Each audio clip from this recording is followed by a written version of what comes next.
So I see a lot of advice out there for creating flattening jigs or flattening sleds for your planer, and I think the advice is backwards. I think it's literally backwards. I think these sleds that you put through are literally backwards. Here's what I mean by that. Let's say you've got a block of wood and it's not completely flat.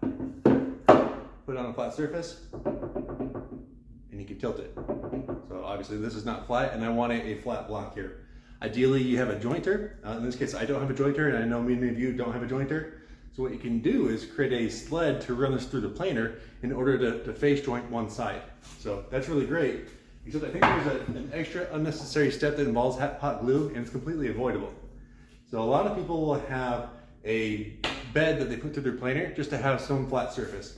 And what you can do is take that bed out, flip it over, and on mine in particular, and I think a lot of people will do this, they'll put some kind of catch right here so that the bed normally doesn't slide all the way through the planer.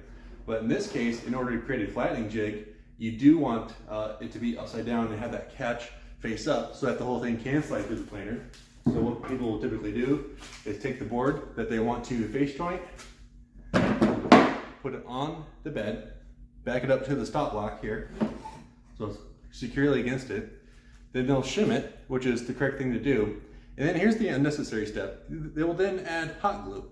And I don't understand why, and it's not necessary.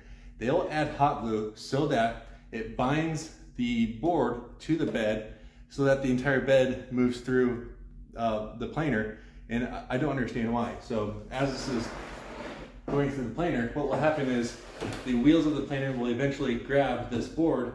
It'll grab the board, want to pull it through. The board, being hot glued to the bed, will also pull through the planer, and that's what helps you create a face joint for this board. Now, this is exactly backwards, because just think about this.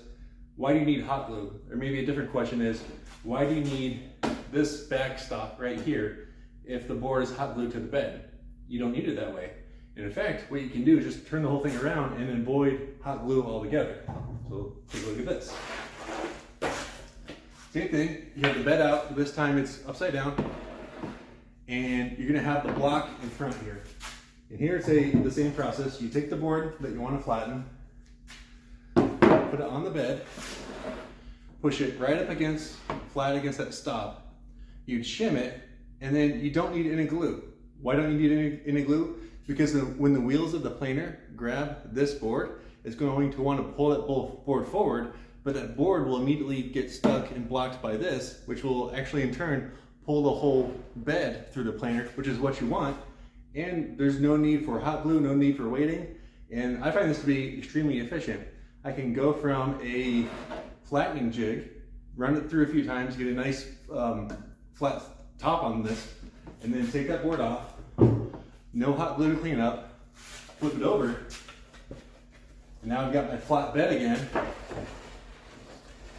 The thickness of the bed didn't change, so I don't need to accommodate for the thickness of my planer.